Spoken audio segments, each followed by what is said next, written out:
It's so exciting. All right, guys. Hey, welcome to episode 29 of the Dragon Drive show presented by Summit Racing. Guys, we are in the midst of it right here. I hope you're ready for a great show. We got a good one tonight. We've got Dragon Drive event updates. We've got world champion updates with a few what ifs. And then we've got cool finds on both Summit Racing and Racing Junk Classifieds. And Mr. Rich Guido is in the house. The Canadian Chuck Norris is here to talk about his Dragon Drive experiences.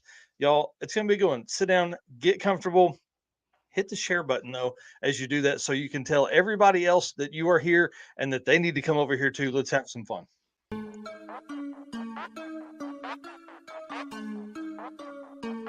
Guys, I'm here with Dave Teresi, Mr. Energy.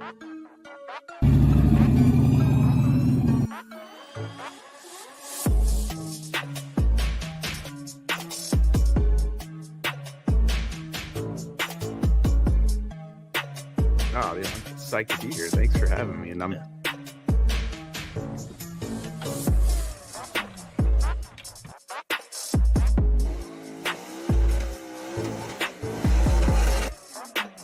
we're looking for a 6 something. That's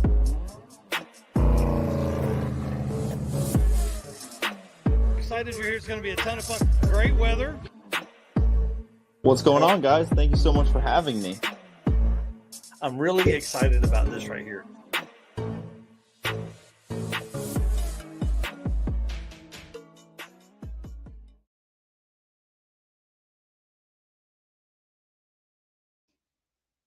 All right, guys. Like I said, welcome to the Dragon Drive Show. My name is Mike Narks. I am the host of the Dragon Drive Show and news, and a Dragon Drive statistician and addict and promoter. And guys, my co-host is next to me, Mr. Eric White. Introduce yourself. Tell them what you got going on, bud.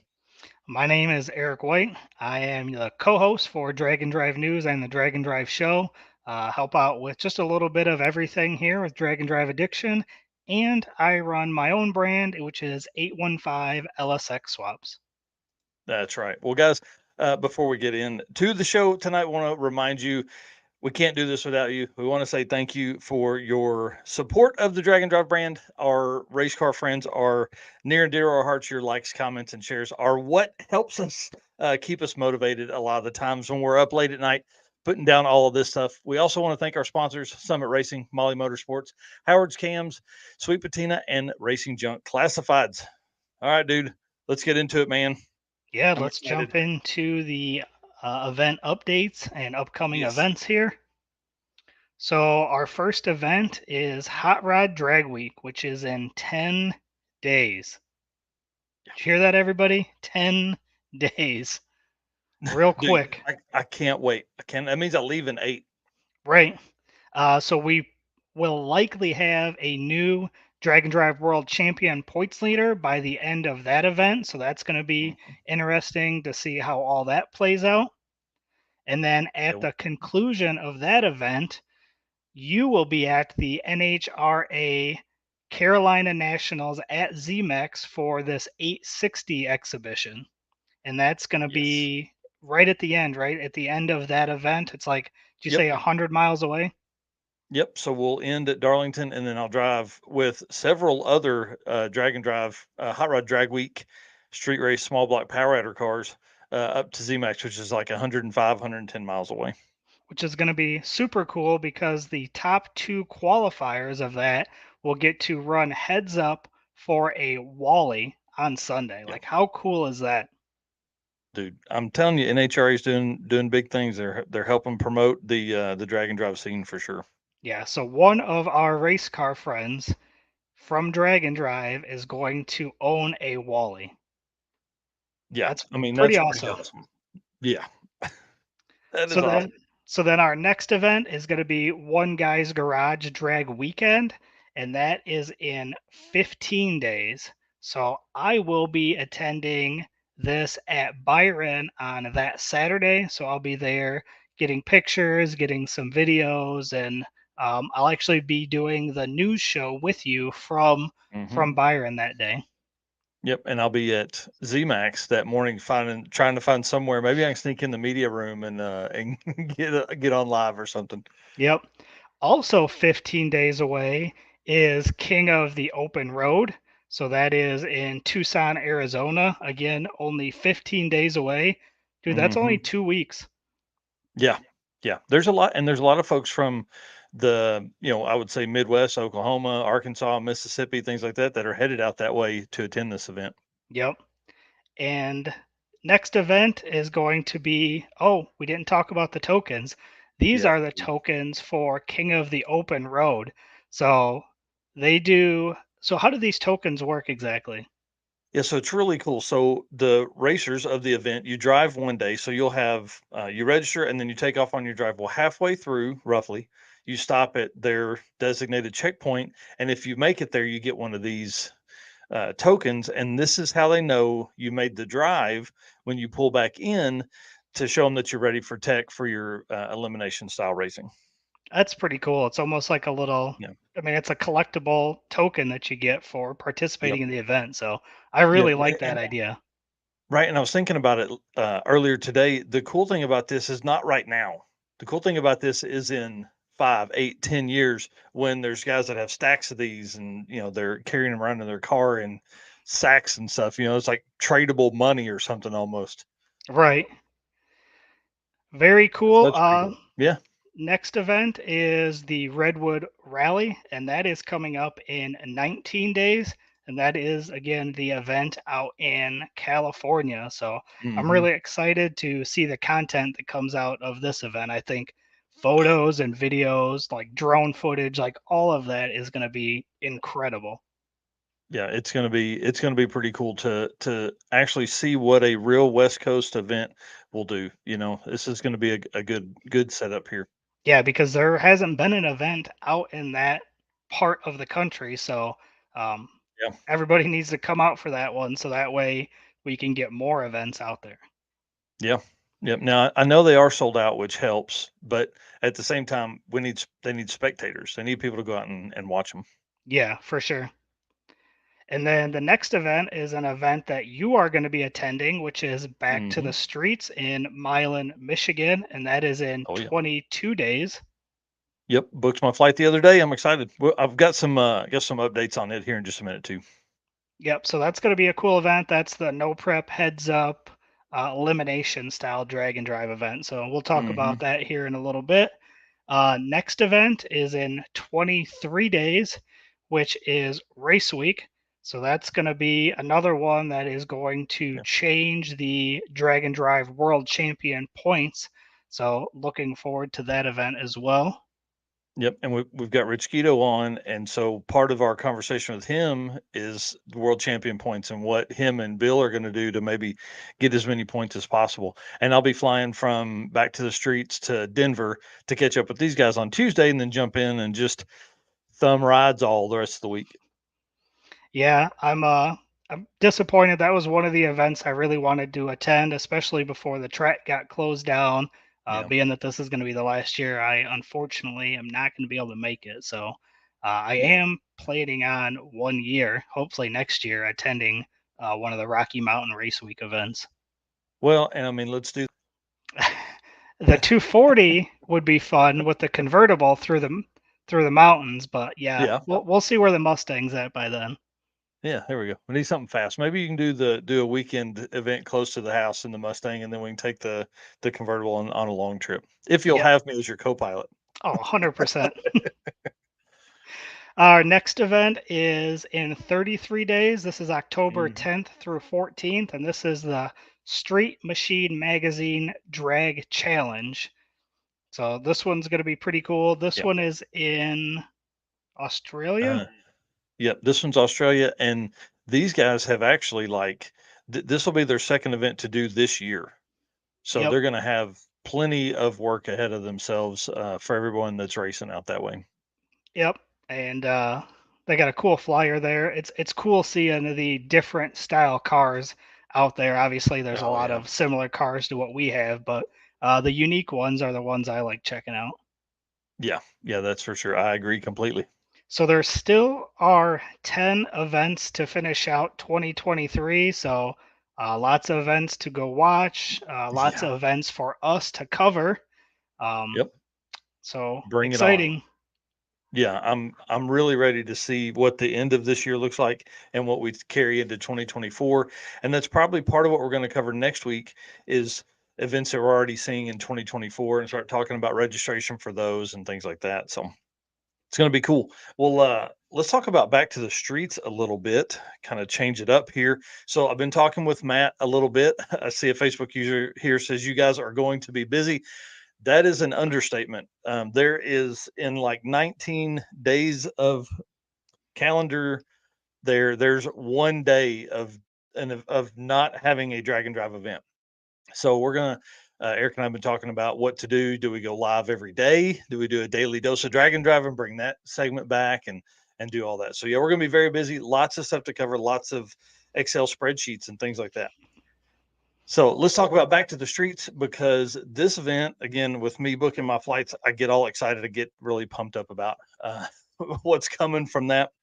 So Matt Lang is the promoter for this event. He just landed Lil Carter for the announcing, which is really cool. I think that'll be a lot of fun. And then they are changing up Sunday. So the format is a weekend event. So you'll race Friday at Milan, Saturday at Lapeer, and then back Sunday. We're going to actually do back of the track. So because there's an event at Milan on Saturday, so they won't have to scrape the track. So we're going to go back of the track racing, which is the first time I've ever experienced any of that kind of racing. So I'm excited about that. And I think it's going to add just one more level of, race ability for the guys that have done that before. It'll be perfect for typical drag and drive racers. That's not what we're used to.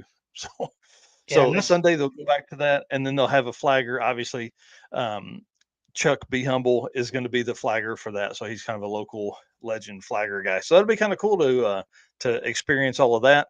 And of course, I have to go through and look and see if any of my race car friends are going to be there. And Eric Englert, Family Man Racing, is going to be there in his 4G63 swapped Toyota MR2. Probably one of the coolest cars. He's racing hard tire, which is really a neat class. I love hard tire stuff. And then this car, I'm really excited to see it up close. So you guys will know him as the 1200 plus horsepower all wheel drive 3000 GT. Yep. They got Jack Bernard for this car build here. So it's exciting. I'm ready to see him. I haven't seen him in a few years. And then Adam Hodson, same thing. He's bringing out the Gap Train, which you can't really see it because of the artwork there, but there's two turbos that are over the top of the cab on that truck. And they built that on Mac TV, Mid America Customs TV.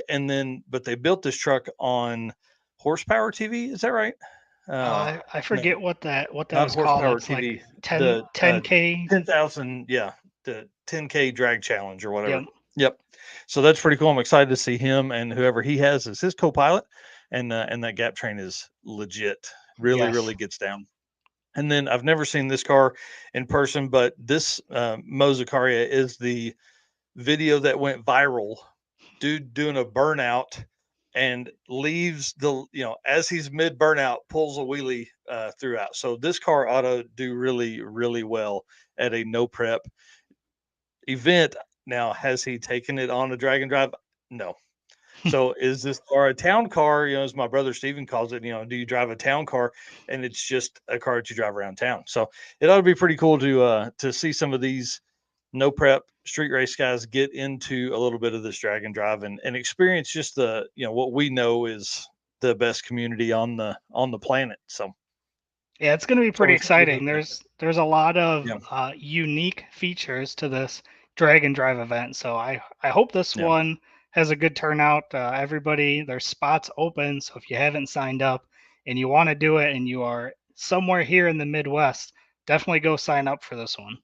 yeah, yep. Back to the streets dnd.com for registration, or find it on Facebook. There's an event page and all that kind of cool stuff.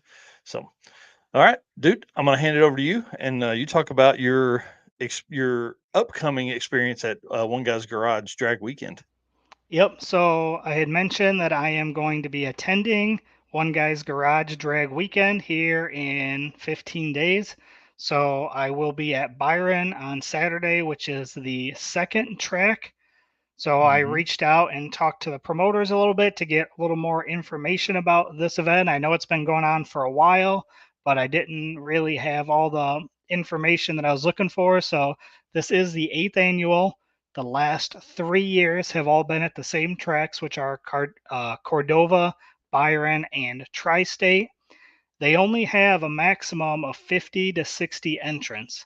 So they Yep. really like to keep this small event. They like everybody to have fun, really get to know each other. And it's only $100 entry fee, which I thought was really cool. You and I were Yep. talking before the show. We don't know if that includes entry to the track or anything yet, but I did think that this is a very good, very affordable weekend Yeah. event to get into. And I thought this was really cool. 28 of the registrants from this year have participated at least one prior drag weekend. That's super cool. So you That is figure super cool. if they have 60, almost half Yeah. have attended before, and if there's only 50, then over half. Yeah. And she And did say that there's a number of them that have been coming since 2015. I didn't get an exact number, wow. but um, there, as I was going through it, and we'll see in some of the pictures, there's one member or one driver that has been. I think that he said this was his fifth one out of eight. Wow. So definitely How really cool. cool. The classes are stick shift, so your H pattern, leg activated clutch. You've got the street eliminator bracket class, which is for 10-0 and slower. You have factory street, true street, and outlaw street. And outlaw street is anything goes, eighth mile only. The other four classes are all quarter mile. Oh, cool. So information here I got from Nathan and Stacy Shaw. They are the promoters and the owners of One Guy's Garage. All the classes information is on their event page. So if you want to check it out, maybe it's something you might be interested in looking at for next Hmm. year because they are filled up for this year. You can go check out all those rules for the classes over there. That's awesome. So there were a few newbies that this is their first drag and drive, so I thought that was cool. Bridget Hmm. Morris with her 2006 Pontiac GTO. It's a 404 cubic inch with nitrous. So this is going to be Nice. her first drag and drive event. So I thought that was really cool. We also have Isaac Hurst. This will be his first drag and drive event as well in this 2007 Cadillac CTS-V. That looks a little comfy though. Yeah. Yeah. Yeah, Got the that'll be a nice creature, car to cruise around in. yeah, creature comforts there. But I'm excited to see a couple of these guys and gals who this is their first event. So while Hmm. I'm there, I'm definitely gonna try to talk to those people because they'll be on day two. So kind of get a little bit of how day one Yeah. went, how the drive was in Right. day two, and kind of see how they're feeling throughout the event. Also, Carl Thomas with this 1988 Mustang. In the post that they had, he said this was a stock 50 Mustang. Um, It yeah. looks stock. I mean, So completely. Is that two exhaust holes? it does look like two, doesn't He's like, you know what? Bullhorns are cooler than fender it? exit. So I don't have any details on this car, but I'm definitely excited. Obviously, I'm a big LS Fox body guy, so Yeah, I'll man. be Well, excited to it looks check like this a out. rotary under the hood there. Then we've got Charles Sliker III is racing in the stick shift class in the '01 Camaro. This is a LS1 T56 with a Pro Charger. Nice. So that should be pretty sweet to check out. Yeah, that car should be violent. Yeah. And then Yeah. this one is also cool. This is Dawn Wells. She is going with her husband as her co pilot, 1972 Datsun, also with an Yes. LS1 and T56. So they'll be racing in that stick shift class as well. And in the post, she had mentioned that when they get to drag weekend, it might be the first time that she's made a pass in this car. So Oh, geez. talk about the rush to get it finished. Yeah, nothing like waiting until the last second.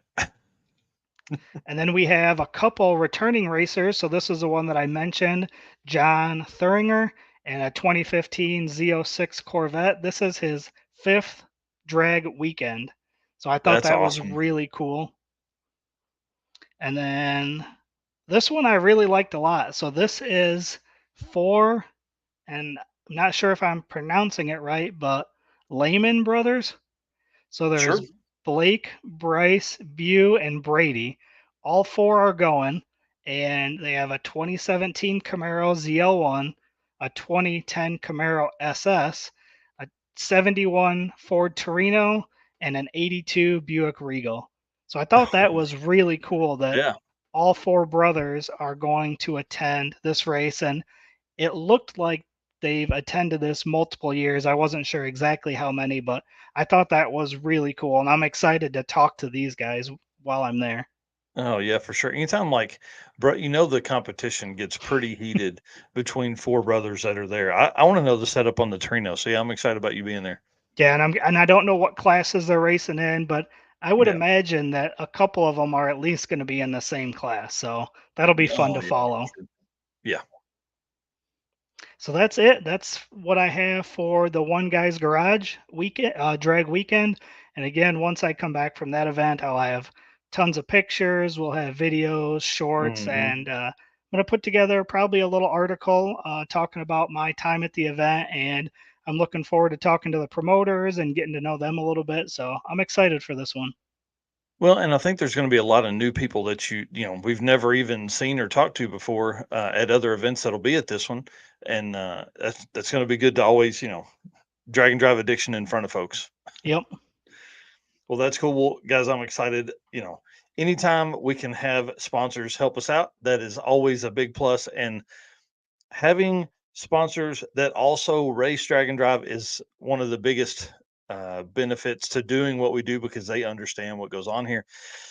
And Eric Grillo, who raced at Rocky Mountain Race Week in the Black Nova, is also racing at Drag Week in the Nova. So that's kind of exciting. Of course, he runs Molly Pistons in that car. And then Brian Havlick is going to also be there with his 55 Chevrolet, which has a brand new setup of Molly Pistons in it because I'm sure, like most of the time, Brian is thrashing to get it ready. So we just want to say thanks to Molly by playing the commercial. Molly Motorsports is the official piston of DragAndDrive.com. Molly's Power Pack piston is the perfect candidate for your drag and drive car. Molly Motorsports competes in drag and drive events and supports our community. Project manager Eric Grillo raced a 10-second stick shift Nova at Hot Rod Drag Week 2022. He's also competed in Rocky Mountain Race Week last year with his C10 truck. Visit mollymotorsports.com for the most recent line of products. All right. And then, of course, the Found on Summit Racing is, guys, I tell you every week, I'm always on here looking for stuff. But Eric actually sent me this, and not that I need it for the old crusty LS head stack I've got out there, but for $3, I think I'm going to throw it in on my next order. This is a pretty good deal. I feel like, it's a head and cylinder head and crank bags, so it keeps it nice and tight inside, and then you can spray some WD-40 or whatever in there to keep it from rusting and things Yep. like that. Or if it's in my shop, there's no telling what you're going to end up on it because there's metal flying around and wood flying around and everything everywhere. So So thought this was pretty cool. I was actually telling you before the show that I couldn't sleep at all last night. So I was tossing and turning in bed. So I get on my phone and I'm like, let's take a look at Summit. Let's see what they got. I was looking around and I actually saw this and I sent it to you last night, but I have multiple LS heads sitting out in the garage right now. I've got a bucket downstairs with a crank and cams, and I'm gonna end up ordering probably $20 worth of these bags because I definitely think they're going to be useful. And I had actually never seen these before. So I have a Yeah. giant bag that goes over my spare engine. Now, is That that I've a 55-gallon trash bag? Is that what? no, nope. This is an actual bag that was meant to go Nice. over the engine and over the engine stand. And then I just Dude, took you're the so bottom of fancy. it and kind of, taped it up to make sure nothing got in. But when I saw these, I actually got pretty excited because I'm like, $3. You can't really beat that. And I have plenty of parts that really need to be covered up. Dude, everybody that's watching this right now has parts that need to be covered up that we're going to use at some point in the future. Yep, So Danny that's a great find. Fatka Yeah, says I Danny, could I use know a few. he does for sure. Yep. And then I was searching around today. We were looking at fuel injection stuff. This was pretty interesting to me. It is a standalone LS swap ECU and harness and everything. I thought it was pretty cool for like $800. I thought that was pretty cheap. It comes with a handheld and all that kind of stuff. I don't know anything about this. It looks like the one review on this piece here was some dude that had asked a whole bunch of questions about injectors and then gave him a 1-star review or a 2-star review because it didn't plug into his truck injectors like he thought it was, even though in the questions he asked that and they say no, it's EV6 injectors. So That's whatever, I definitely don't know. that's definitely interesting and definitely worth Yeah, doing a little bit of research in because you know yeah. fuel injection, we all know Holly and all that, they're expensive and sometimes on back order. So having an alternative like this might be interesting. Well, and I thought for $800, so a lot of the stuff we do in Narcoleptic Customs is just stock LS swaps. People want to go from and like we've done several Grand Wagoneer swaps and things like that. This would be a good alternative for them because you're going to spend 600 on getting a harness cut down and a base tune file in it, and at least this has some opportunity to not just be a stock ECU setup.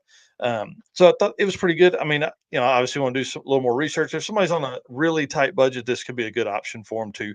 So I just don't know how the tuning software and things like that go.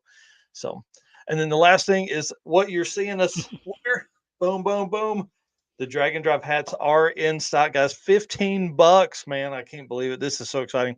So, Summit has gone all in on Drag and Drive Addiction, and we certainly appreciate that. This is part of a whole line of products that are available now. You got shirts, you've got hoodies, you've got hats now, and there's more stuff coming. There's 2 different styles of shirts. There's a hoodie, and of course this hat here. So it's pretty awesome to see these. We've had these in our hands for what, a week and a half now, and Yep. then our contacts at Summit, who will remain nameless for right now in this conversation, had been wearing it for a few months. We'd seen them at a couple events with them. So I'm excited to for this to be available to you guys that are out in the world. And I'll be wearing mine the week of drag week and anytime after that. And so we'll see how it holds up to sweat and discoloring and stuff. If it's anything like all my other hats, it'll have just that band that's all the way around. Yep.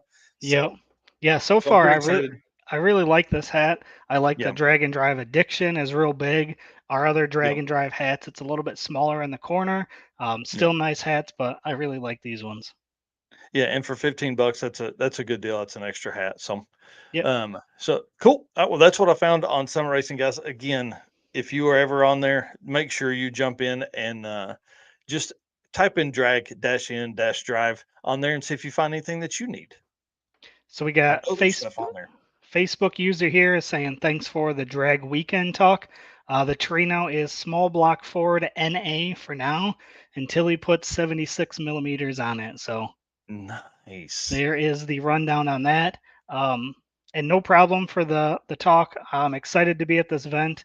I'm looking forward to providing coverage for an event like this that doesn't get a ton of coverage. So I Mhm. plan on being there, running around, taking tons of pictures and videos. You're going to see me all over the place. So Yeah, I'm pumped about all of the just coverage that we're going to provide to folks in the next few weeks. All right, yep, it's let's going to be talk. good. Let's talk Drag and Drive World Champion. Um, this is exciting.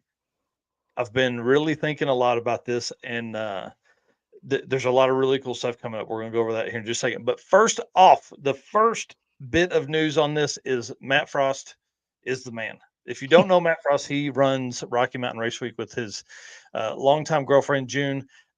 amazing team. There's a whole team now of people that make that event happen. Adam Dory as the announcer. I'm sure there's a lot of people behind the scenes. I know there's a lot of folks that work the tent and stuff like that. And I don't know their names yet, but I'm going to after this event. Guys, the Dragon Drive World Champion is picking up steam. So last week we announced at Southeast Street Meet that the world champion would be able to race for free and be guaranteed a spot. This week, Matt Frost has done the same thing, and we cannot thank them enough, but he's done it on both events. So if the Dragon Drive World Champion chooses to race Rocky Mountain Race Week or Race Week, they'll have a spot guaranteed, and they're going to get in for free. That's so freaking amazing. I can't say thank you enough. Race Week started all of this for me. This 2020 was my first race week to attend, and it's been uphill from there. Yep. Yeah, that's super cool. It's really exciting that these promoters are providing these opportunities for racers, because this Dragon Drive World Champion is going to be a big deal. And to be able to go out the next year and defend your first ever Dragon Drive World Champion is going to be awesome. So yeah, thanks to Matt and team for sure. Yeah, for sure. And one of the biggest things on my side of stuff that you and I have had long conversations about this is we want the winner to win a award package that helps them race next year at a higher level, right? Yep. We want them to be either more consistent, so they, we want it to be better. And so this is a big step towards that. That is $1,300 or $1,400 worth of event entry that now they don't have to worry about. They could race these 3 events and that be their 3 events for the world champion for 2024. Yep. And do that for free. So, that means they have more money to spend on their car. They have more money to spend on safety equipment. They have more money to spend on hotel rooms and all that kind of stuff. So thank you so much to Matt for helping us with that. I really, really do appreciate his support of the Dragon Drive World Champion. All right. And guys, we've been talking about Drag Week a bunch. That's not going to stop. Currently, Walter Doyle leads the points right now with 93. Okay. I've been saying it for weeks. Drag Week will change this leader points. Then you have 2 days later, Redwood Rally starts, which is a national level event. That will change. That could change the total points. Then you have Race Week right behind that, and that could change it. So within a 3-week period, we could have 3 different world champion points leaders. You're going to be busy updating Excel lists. Well, I was going to say, somebody said earlier I'm going to be busy. That is an understatement, because as we get down to the end of the season now, this is when everything has to be right. So that means, Aaron Schaefer, that I've got to go in and check, double check, triple check, send it to you, have you check it, make sure that it is right. So before we post all that stuff. So things may take a little bit longer for us to post, but guys, this is going to be a fun time, because once we get done with Drag Week, if Death Week doesn't get to 150 registered entries, then Southeast Street Meet is the last event of the season in November in the Carolinas. So it could be pretty interesting going into all of that and have that on. Just only have one event left to where you could actually pull out as possible. I see Danny Fatka here ask how many total points are possible. I think somebody could get into the 110s, 110. I don't think that many points will be scored this year based on what I've seen and what I know of folks that are attending events so far. But there are a lot of people that are 67 points and higher that have a really good opportunity to end up in that low to mid 100s range, 100, 105. And so we're going to go over a few of those. So Mark Manor currently has 67 points. He's podiumed at all 3, or every year that he's raced Super Street, Big Block, Power Adder, he's podiumed. Okay. If he places second at Drag Week with an 8-second average, he'll finish Drag Week with 100 points. If he simply finishes the week, he'll tie Walter with 93 points. So that's interesting. Yeah. So it's pretty crazy there. Then you've got Brian Acton, and so these are the what ifs, right? These are what I spend all the time figuring out. So Brian Acton, Jay Blanchard, Fast Act Racing currently have 66 points. If they can finish the week on the podium in street race small block power adder, they'll jump to 97 points with a third place finish, 66 points, 99 points for second place, and 101 if they take first place in street race small block power adder. We're obviously going to be following all of these racers closely throughout all the weeks. And again, or actually, I have Rich Guido. This is a part of the conversation we're going to talk about later, but him and Bill Armstrong are tied at 69 points. They are both racing race week. So if he finishes with an 8-second average in at least second place, he'll have 102 points. So this is really going to come down to 1 or 2 points per. Like the winner is going to be determined by 1 or 2 points simply. I mean, it's what it's going to end up being. So it is going to be a ton of work. And so be patient with me, but y'all, I'm really excited about this. I can't thank Summit Racing enough for coming on board to help present the racers with such a great reward for their hard work. I mean, like, this is a big deal. You know, this is the first ever drag and drive world champion that we're going to crown at PRI 2023 during the Drag and Drive Awards on Thursday. Which I'm super excited for that. PRI, dude, I say it all the time, is one of my favorite events. And I've only been going for 2 years.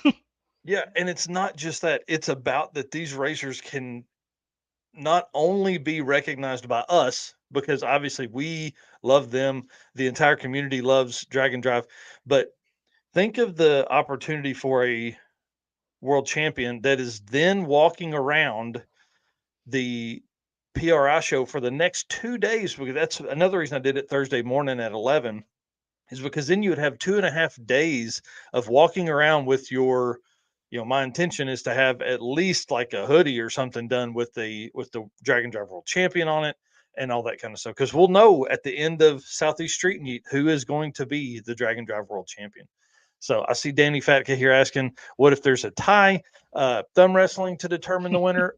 Possibly. We've talked about a few different things, but what we'll do, it'll be the fastest car will be the winner. Will be the overall winner of the Drag and Drive, first ever Drag and Drive World Champion. Well, I definitely like these what ifs that you come up with, because it definitely gives an opportunity for those like these guys here, Mark and Brian and them that are in the 60s. It shows them how they can get up to the hundreds and actually have a chance to compete for that champion. Well, and one thing that people have to keep in mind is that Walter Doyle already has 93 points because he has attended 3 national level events. Adam Green is currently in second place with 83 points because he has attended 3 events. And I don't remember the third guy's name, third place name, but he has 78 points because he has finished 3 national level drag and drive events. So, and they can still gain more points, but it's going to be by smaller amounts because they have to gain more points than they did on one of the previous events. Well, that's right. So Walter Doyle is a great example of how this works. Let's say that one of his events is simply a finish, right? Say he just finished an event out of the top 3, so he didn't get those additional points. Well, now he can go to race week and say he places second. Well, now he gets an additional 5 points. So now instead of being at 93 points, now he's at 98 points. You know what I mean? So there's a lot of manipulation that guys can be looking at. And the hardest part, I think, for folks this year is, again, it's the first year for it. No, everybody is seeing it, everybody's understanding it, but it's not that next level stuff, which by the time we get done with Drag Week and Redwood Rally, it's going to be full on push, because you're only going to have, potentially you're only going to have, Corey Thompson. He's a high level. He's a top 10 currently right now, 70 something points. You may, if you don't have Death Week, now you've got Southeast Street Meet. So you go from race week at the beginning of October to Southeast Street Meet in November. Well, if you finish race week and you're not where you want to be, now you got to figure out how to tell your boss I need another week off, and I've got to go all the way to the Carolinas to figure it out. So I'm really excited about this. This is going to be fun. This next 6 weeks is going to be nuts. Oh, and dude, we didn't even talk about Drag Challenge will be included in that. Right. So there are folks that have competed across the pond and competed here that could be in the running for that. I didn't put up any numbers for them, so I apologize. But again, I'm always looking at the top 12 or 15 people, doing the math, seeing where they could go. And Rich and Bill talked about doing race week on their last podcast, which we'll go over with Rich here in just a little bit. So, all right, sorry, we'll get on. We'll get on with the show because So- we're getting close to Rich Guido coming on. So do we need to have a letter typed up that we can send to racers that need to give those to their boss to get out of work to come to these events? Yeah, it's like, hey, dear whoever it may concern, Right. your employee is in the running for the first ever world champion. If you don't let them leave for this event, it's on you. Yep. They're going to be Yep. mad. All That's right. funny. We'll jump on to the Found on Racing Junk quick because I do see Rich is in the background. So Awesome. let me pull these up here real quick. I just have 2 of them this week. Let's see, where did my page go? It's not there. All right, let's present. All right, there we go. So the first one obviously caught my eye for 2 reasons. It's a good looking car, but it also states it is a drag and drive car, but it's only a roller. And I did feel like it was a little bit pricey. It is 75 grand. It's a great looking car. It's a 64 Le Mans GTO clone. So as I scroll through the pictures, it is a beautiful looking car. Mhm. The car sits right. Is that, go back to the rear bumper shot there? Is that painted? It does look Ooh. like it's painted. Wow, that's cool. So you can see the engine that they had in it. I'm assuming, I haven't read through here yet, but that is not in the car. But it looks like a very nice built car. Mm-hmm. But 75 grand is quite a bit. Says it's a 64, was built to do drag and drive events. So obviously we really like that. The attention to detail is bar none, which you can tell by looking at that bumper that's painted, has Mhm. good detail there. Throughout the car, you'll find subtle details that pay homage to the Pontiac brand. In the pictures, you'll notice it does have a Butler TH400 combo that can be bought for the right price, which is not 75 grand with the motor. As a roller, you can drop in your drivetrain. Car meets many rolls for different classes, 315 radial or a 30-inch Nice. slick. So very, very cool car. The second Yeah. one That's a great find. The second one is also a drag and drive car. This is a 9-second drag and drive Lexus SC400 Turbo LS and TH400 for only 23 grand. And you and I were talking about this one before the show. This one's in Marengo, Illinois, which is really, really close to me. And I like Turbo LS, so Yeah. I think this Ooh, one we had talked. I think this would be really cool for me to contact the seller and see if I could go actually take a look at the car and maybe do like a quick video that we could play like on our Saturday show. Yeah, I think that'd be fun. You definitely that'd be a great built for drag and drive opportunity. Yeah. I So think it looks I like remember this. this car from last year. Yeah, I was gonna say I think I probably have videos of this because it did look very familiar, and I'm Mhm. pretty sure I saw it last year at Byron for Hot Rod Drag Week. That's awesome. So again, another built for drag and drive. I didn't catch this. This is right-hand drive. Did what? Or is that picture just Interesting. reversed? No, I think No, that's it probably is. right. Yeah, because Why? it They looks like just it's been took the converted. airbag out. Just take that airbag out and put Because that steering column right there. you can see the Yeah. now I'm off a little bit, but you can see the pedals down here. Yeah. So that's very Interesting. interesting. I didn't catch that the first time. Hmm.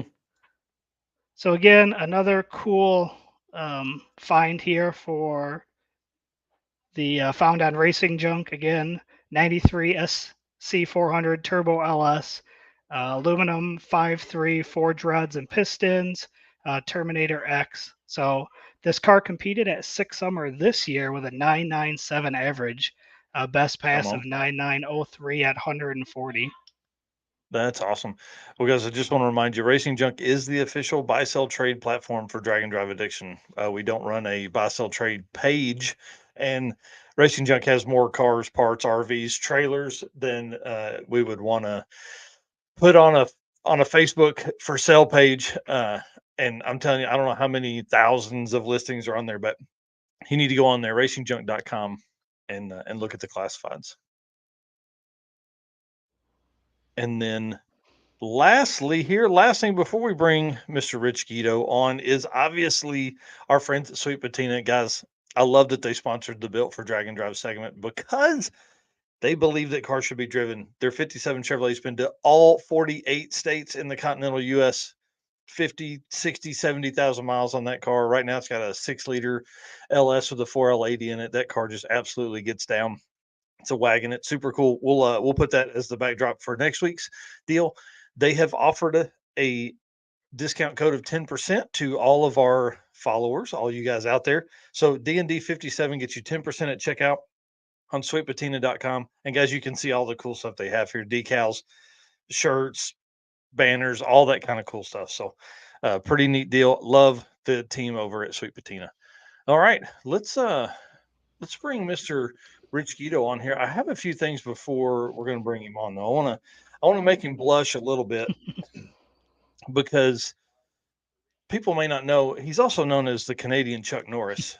He's a 2-time back-to-back stick shift class champion at Sick Week, has 2 orange helmets him and his dad wore on his way home. He drives this car everywhere, does not own a truck and trailer. He finished second behind Bill Armstrong in Miles of Mayhem 2023, just a few weeks ago.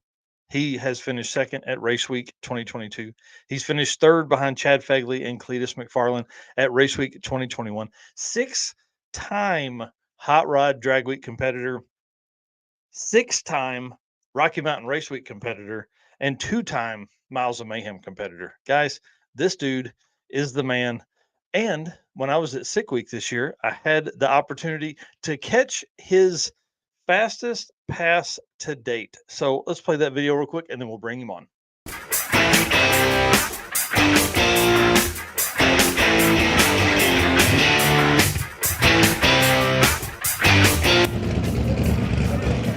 At this time, I only thought it was his fastest pass of the week. I didn't know. What do you think Uncle Rich is going to run? 8999, no matter. I mean, he's leading right now, right? Damn. Yeah. But he's got time to fix it, but I don't know if he has the parts. If he can make it tomorrow. Yep.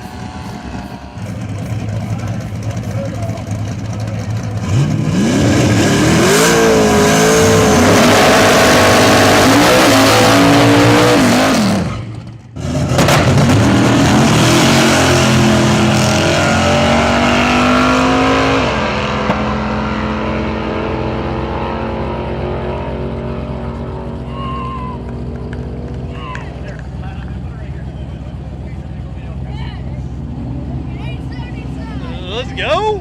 Yes. That's exciting.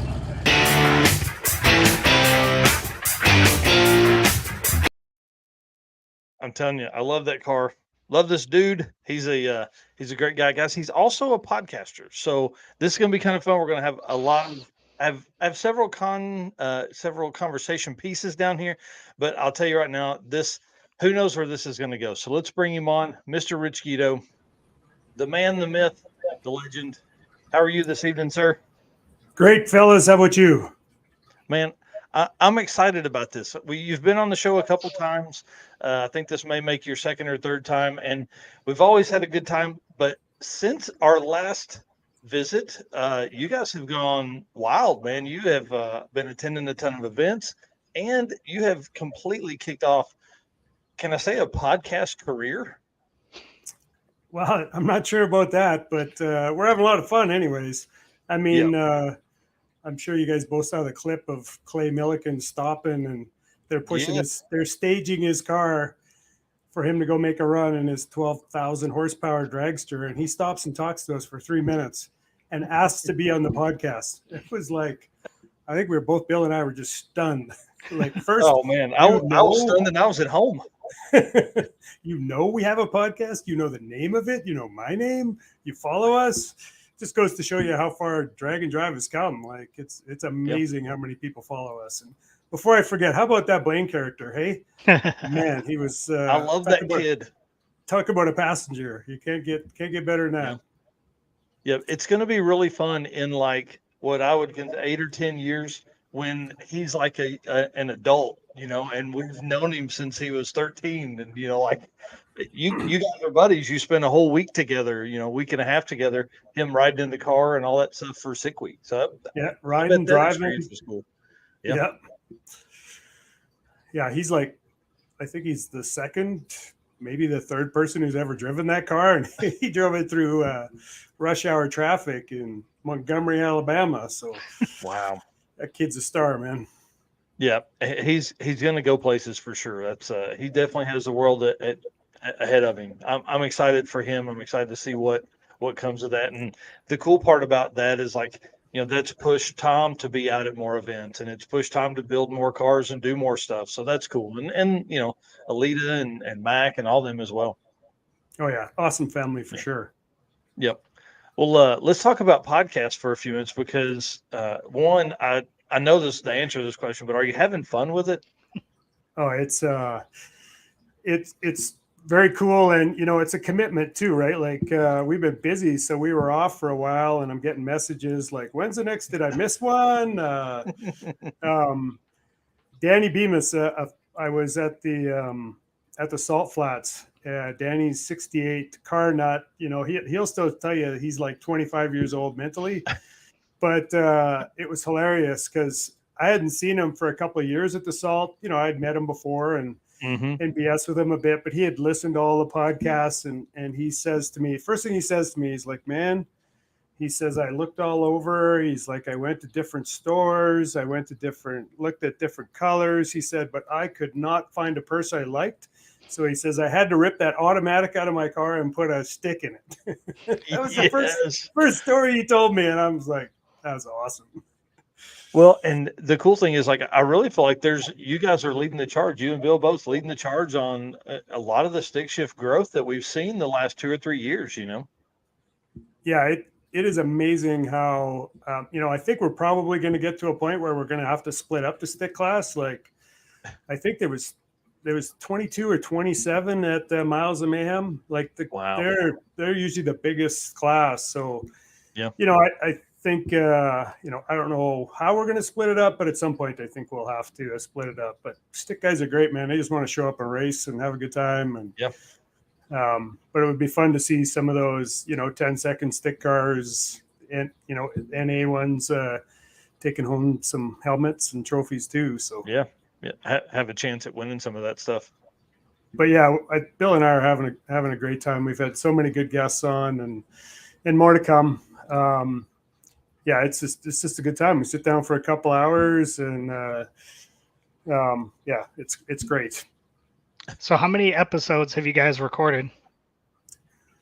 I think we're at like 17 or something. Yeah, nice. I think the one that I was listening to today, I think it was episode 21. Was it? Oh man. Yeah. Dude, hey, listen, I love that one, you guys. It was just you guys. It was you and Bill, and then who's your other guy? Travis, is that right? Travis, yeah. Travis is the one that makes us look good. He's the one who throws the videos in. We haven't started doing them live like this or anything yet, but it does give us the opportunity to throw some videos in and throw some pictures in. And I don't think he does much editing of us talking, but he does a great job of throwing in the pictures and stuff. And I don't know if you had a chance to listen to the last one yet, but Clay was fantastic. Like, it's so cool that Clay's been racing Top Fuel for 25 years, and when he talks about it, he is still excited about making a pass. Like, well, I was listening to him on the West Buck show, I think, and he was talking about how long it had taken him to win. Like, he won one early, and then it took him forever to win another one, and like since then he's been on fire. Yeah, he's such a super nice guy, and loves the car community. Does a whole bunch for the car community.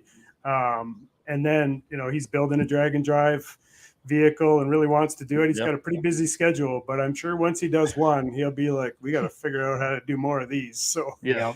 Suddenly 22 weeks of NHRA will probably be 20 weeks of NHRA. He'll find time to do some dragon drives.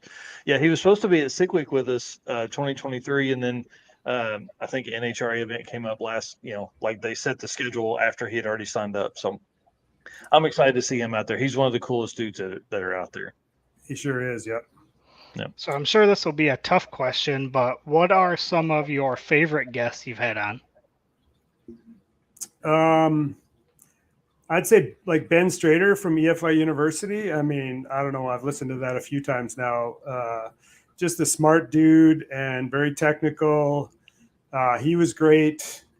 Nick Coleman, he's one where you see videos of him, short clips on 1320 video. And I don't think this would hurt Nick's feelings, but he almost looks a little bit redneckish, but they're all short clips. But man, when we got him on the podcast and started digging into his combo and the logic that he uses, he is a smart dude. Like that was cool. A hoot. Yeah. Garrett was great. He does a lot of that kind of stuff too, but I don't know.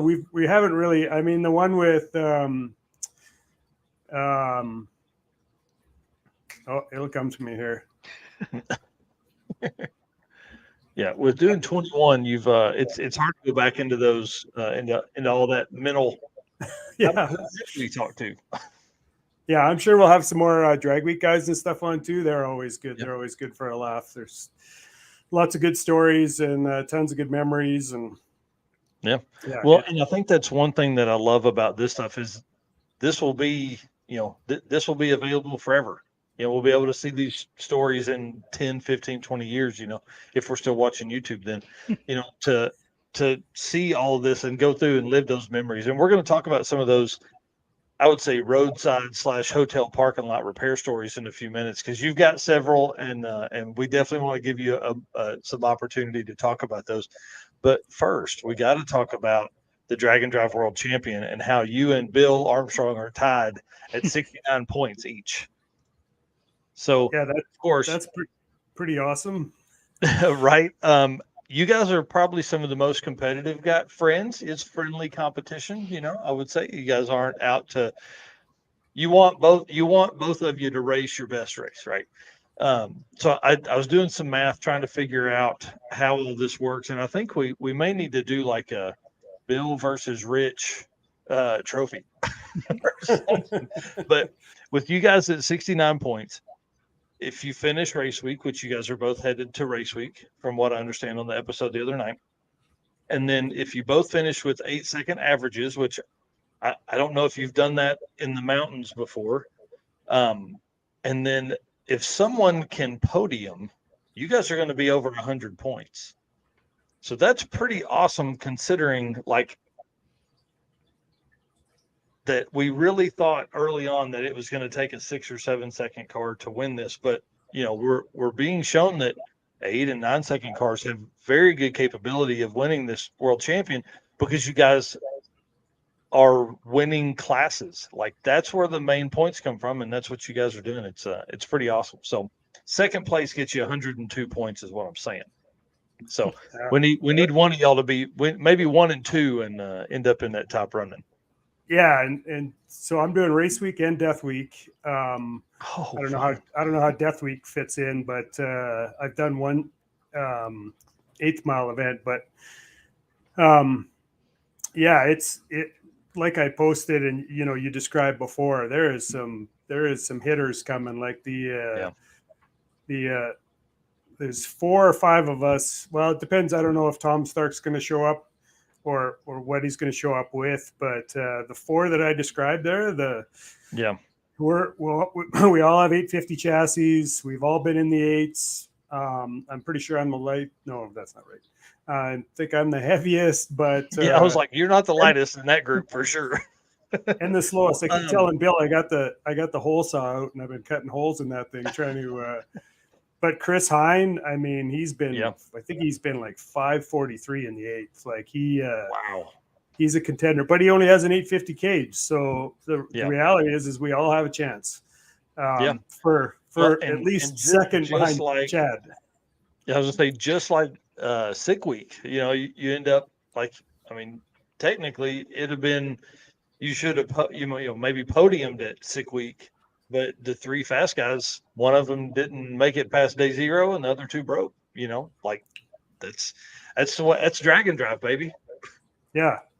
And the tracks can be tricky, and Rocky Mountain Race Week is not for the faint of heart with the altitude, and so lots can happen.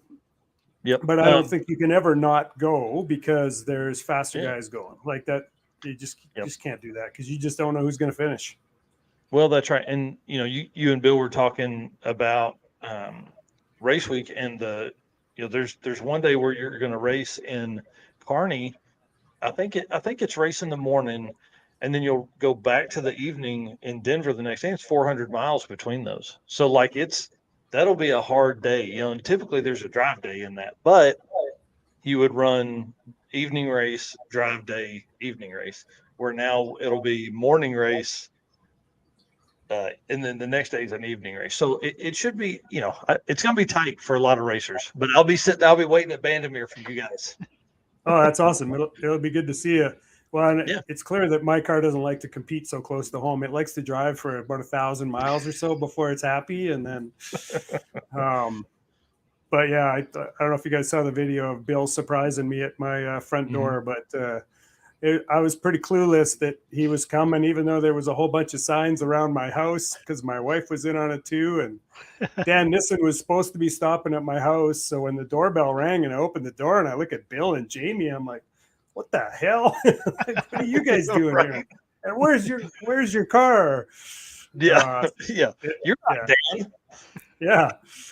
Yeah, that's fine. That's a great story. You said you opened the fridge and there's like beers in there, and your wife tell the wife, hey, I'm or hey, make sure we got some food. Well, you tell it. I'll at first Dan was coming through and I'm like, well, you should stop and have supper here and stuff. And I said to my wife Sylvia, I'm like, can you put is there enough food for one more? And she's like, I think so. And I see her putting this like huge plate of chicken in the oven. I'm like, that's a lot of food for one extra guy. And then I go downstairs and there's a bed in the basement, and I'm thinking, because my dad was over, so I thought, well, maybe she moved something around. And there's beer in the fridge. I'm clueless. I'm not even. And because I was somewhat depressed because my buddy Brent had just broke his car, and he was going to be who I was going to be competing against, and he's fast. Like he would have been. He joined us on day 2, and he was going 590s all week. So after he blew up the motor, went home, borrowed a buddy's motor, put it all back together, and then came out. So, anyways, I was around. That was around. You guys were 580s and 90s, right? Yeah, the only thing I can take credit for was I did make the fastest pass of all the stick cars on day 1, and then I fell apart after that. But well, I mean, I was still second, but compared to Bill, I fell apart. But see, friendly competition. Well, and I will tell you, the last day, Bill went up, and what did he do? Oh, he stripped the distributor gear, and so. I went up and went 620 on my first pass, and he went like 12. And then these clouds started rolling in. So I was over by Bill's car doing a little rain dance. I'm like, if you don't make another pass and they call it, I take first place. So, man, that would have been brutal. That would have been fantastic. Yeah. Anyways, it was lots of fun. Yeah, exactly. So 29 cars were at Rocky Mountain for this year. And then you said a whole bunch were at Miles of Mayhem. How many do you think we're going to have for race week? I mean, there's 6 of you guys just in the folks you named off right there. The 4 that you mentioned the other day, and then you 2. I bet you there's 20 plus again. Like typically race week has a lot of stick cars in. Let's be honest, stick cars in the mountains are fantastic. You just drop a gear and coast and get good fuel economy. Don't wear out trailer brakes or car brakes. Yeah. That's awesome. Yeah, I'm excited to spend some time. Obviously the reason I'm going out there is one last round at Vandermeer. I think I'll have an opportunity to be out there for sure. And then also, Steven is a race week racer, and so I'll be able to hang out with him. But then just to be able to see the mountains. I've always wanted to do 1.0, but never had the opportunity. And so this is going to be cool. I'm really excited to see all of that and spend some time with everybody. Yeah, I mean the fact that we get a race at Vandermeer 2 more times Mhm. is pretty awesome. I mean we got so lucky at the Mile High Nationals that we got a park and staging, and every Yeah. car that raced went right by us, and so many good conversations. Adam Dory stood there for hours telling people the drag week story, the race week story. Yeah, it was awesome. Just such an awesome opportunity to be able to do some stuff like that, even if you got to drive 1,200 miles to make 2 quarter-mile passes. Well, right. So let's tell that story and then we'll move on. But you get down, you get invited to the Mile High Nationals, and then you drive all the way from home. Like how many miles? You said it's a 1,200-mile trip. 1,200 miles one way. Yep. Yeah. So you drive down on what? Like, is that like a single day worth of drive for you, or is that 2 days? I went and picked up Matt, so I stayed at his place. So I knocked about 300 miles off, and then it's a day drive. And I've done 1,200 miles myself on the way home. Took about 16 hours because the speed limits in the States are perfect. And but that's probably 1,200 miles is a full day for sure. Man, I can't imagine. I'm at 300. I'm going okay. I'm zoned out. But again, I don't drive, 1,400 horsepower cool car. Yeah, it's those taxi beads. It's all about the taxi beads. That's exactly right. Well, in your most recent podcast, you said you had a secret weapon coming for the car. Can you elaborate here, or should we wait and see? We're gonna have to wait and see. It might only come out at sick week if I make sick week. Oh, But nice. this morning when they sent 2 emails out, one was death week is a go, and the other one is here's your early registration to sick week. And I'm like, oh, don't tell my bank account this, because they're both those events, like it's 9 days death week. That's a lot of hotels and a lot of gas and 2,000 miles. And I don't know, I have to check, but I think it's probably at least 1,000 miles to get there, if not further. So, Wow. So you're talking 4,000 miles round trip. Yeah. And then in a solid 2 weeks. I mean, you got to figure, at least a day and a half to get there and back. Yeah, October's a write-off for sure. Yeah. Race week, just get home for a week, and then scoot down to death week. And Dad's while we're down there, it'll be Dad's 81st birthday. So Nice. And I messaged him today and said, you know what? I just got the early registration for sick week, and man, it's going to cost some money. And he's like, well, I think we should do it. And I'm like, oh. So yeah, he's only 81 once. Well, let me ask, do you need to drive the car all the way back home, or are you going to park it maybe at Bill's and then fly home between this week and death week? I probably don't need to. Typically it needs some work though. Usually I like to look at the clutch, and so it'll probably come home. I know Chris Hines talking about leaving his somewhere down there. You never know. I might come to my senses, but it's not likely. Yeah, well, I mean, hey, listen, if I had a cool car like that, I'd drive that thing too. Yeah, that double overdrive, man. I mean, at 1,700 RPM at 80 miles an hour, it just makes everything. It's just high idle. So, how many miles are on that car? I don't know. I put in a Dakota Digital dash. And there's the cat. Yeah, I put it that. And I think it says 135,000 miles since I put that in, and that was after I restored it. So it's got a few. That's awesome. Yeah, that's cool. That's awesome.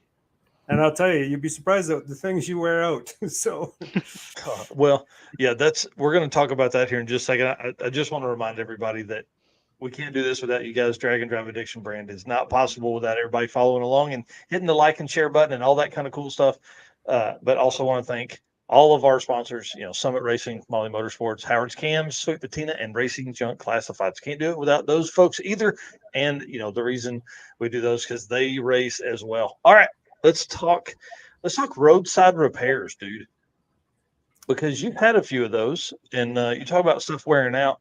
The one thing that comes to mind is you and Kyle for Sick Week had a lower control arm or something. What happened there?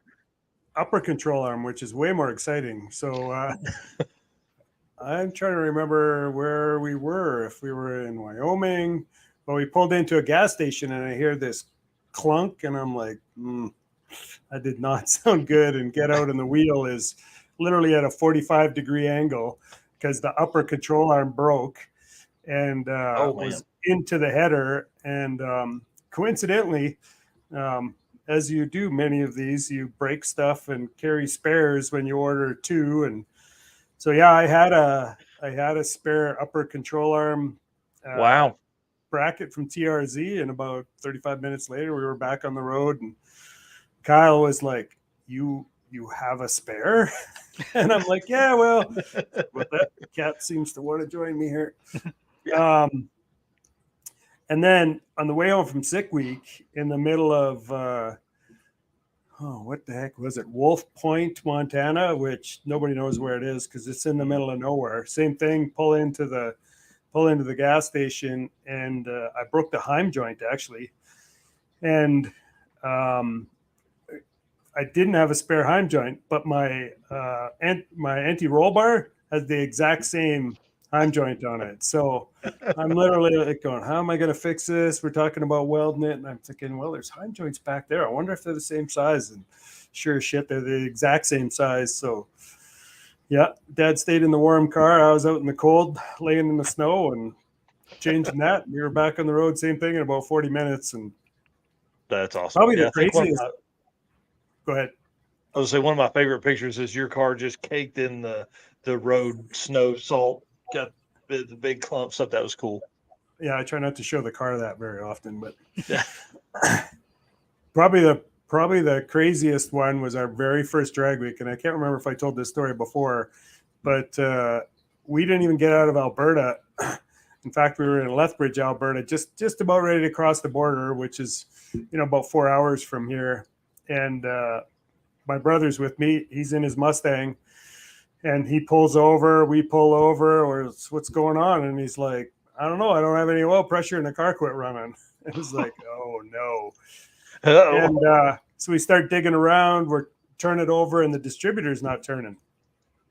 And turns out he stripped the cam gear, not the distributor gear, because I think he had them both iron, and one was a little stronger than the other one, and unfortunately it was the camshaft. And once again, for some weird reason, he had a spare camshaft with him, and so we didn't even make it out of Alberta, and we changed the camshaft on the side of the road, and that was the start of the shit show that was our first drag week.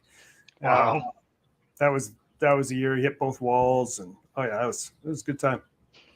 That's great. I was just looking at the historical stuff that the Gebhardt family sent over, and it looks like 2013 was your first drag week. That's a long time ago, man. That's 10 years of drag and drive racing. You've packed them in for sure. Yeah, when I was listening to you guys early and you're talking about all these people doing it for the first time, and I'm thinking, well, there goes your pension. Yeah, I mean, I try and explain that to folks. Like, it will change your life. It will change your life. You'll meet an entirely new group of people that you never knew you needed. Yeah, I mean, the first year should have convinced us to never do it again. Like, camshaft on the side of the road. Bob hit both walls. We met Bill Armstrong. That should have finished it off right there. Changed his clutch in a car wash. When it welded itself or something, right? Yeah. Yeah. Dad had heat stroke. It was the hottest year. Like, you'll hear Tom Bailey say that the 2013 It was so hot that year. It was brutal. I remember pulling on the way there. We pulled on to just away the car, and I stopped, and I hear this pop, and the car starts to settle down. I'm like, oh shit! I blew a tire. Go back. It was actually the airbag in the car got so hot that it popped. Wow. And but yeah, that year was crazy. But we got addicted, and that was it. It happens to everybody. It happens because, and I think part of it is the people that you run into and you meet. But I think the just enjoying the cars the way we have built them to. You know, I've attended the Summit Racing Midwest Drag Race Series, which is like just drag racing, and then I went up to Mocan Dragway in Joplin last weekend for a funny car race up there, and like it's just not the same, man. You know, like we left, and my daughter's only been to the event we do, and so we left and we like ran down the street, and she's like, nobody's driving their car. There's no race cars that we're seeing, you know. And I was like, I know, and they're all on a trailer leaving. You know, that's why Drag and Drive is so much better. Yeah, and you know, when I do go to the bracket races, I usually go test and tune, but you know, I don't know how many times I've seen guys unload their car from the trailer, go up to make a hit and have a problem, and then it's back in the trailer. It's like, Yeah. that is not an option for us. And you know, I think that's what creates the drag and drive culture and the mentality of not to stop. I see Ed Holmberg's on there, and you know, I don't know if Ed would probably remind us if it was the first year, but he had his beautiful GTO out there, and he stripped the, I don't know if he wrecked the rear end, but you know, him and I were back there, and he had a spare. And but yeah, it was you know, David Rexwinkle's on here too. I mean, he's running me all over Oklahoma looking for a balancer for my car. You don't really see that at you know, bracket racing or it's just a different group. But you do starting to see a lot more of these bracket racers and stuff coming and joining us, and it's just gas station stops, driving your cars. There it is. 2017 broke the Detroit locker and had a spare spool. Yep. Well, and one thing too, you know, like you talk about a racer backs out of the trailer, goes to get in the lanes, does a burnout, something's broke. He'd have figured that out in the driveway. You know what I mean? That's what I thought on. Like, hey, he'd have figured that out, that it was broken before he even left town, and spent what is, you know, 4 hours a lot of times getting to and from the track. You know, for us, it's an hour and a half there. So, you know, you can break a lot of stuff between here and there. Yep. Yeah, right here, David Drexel. Yep. Oh yeah, it was awesome. We it was, and I didn't know David from anywhere. We just made an announcement, and the next thing I know, he's over there asking if we need some help. And then it's just so awesome. He likes to break stuff with sticks too. So yeah, that's one of the biggest things I think that I enjoy the most about watching the stick shift stuff is, one, because you guys are it's violent. Like, there's no easy way to make a 4,100 pound car go eights. There's with a stick shift, there's that clutch at some point has to connect itself. You know, it's got to hook up. You know, you can build in a little bit of slip with an automatic, but you can't do that with a stick, you know. And so it's always fun to watch you guys launch those things. And you know, who's the kid, Miles Groves, with the 9,000 RPM Coyote Fox body? Oh man, what a cool car! Oh yeah, awesome young man too. And it's just great to see the younger generations getting in there and banging gears and having a good time. And he was at the Mile High Nationals with us there too, and it's just an awesome. You know, we had breakfast with him and went for a drive before we went to the event, and just such great people. Yep. Yeah, that's for sure. I do want to go back to something David said a while ago. He said that Race Week needs to make a Mocan stop. If they can extend the shutdown, that would be awesome. And yes, I'll agree with that. And that's why for the circuit, we cap our quarter mile class at the 850 class, just because of that. We don't need somebody going 190 miles an hour trying to get it shut down. But 165 is okay.